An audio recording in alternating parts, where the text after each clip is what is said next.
Yan guys, gagawa kami ng, ay stay pala. Balat kami ng pinya. Pinya. Kasamang pineapple. Ayan. Huwag mo masyado kasi tatanggalin naman natin yan mamaya.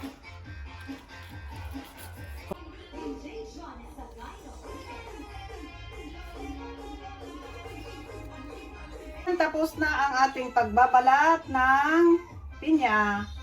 Ayan, wala na ang mata. Bulag na siya, bulag na. Ano? Wala na. So, ngayon ay ikakat na naman natin ang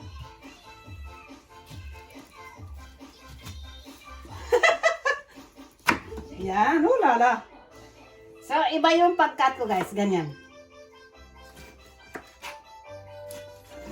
Ayan na guys, tapos na yung pagbabalat ng pinya. Nabalatan ko na, hindi man kasing ganda ng pagbabalat sa Pilipinas, but at least natanggal ko yung ilong.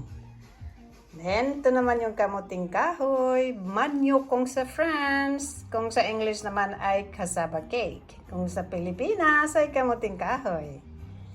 Ito naman ang yogurt, coconut yogurt.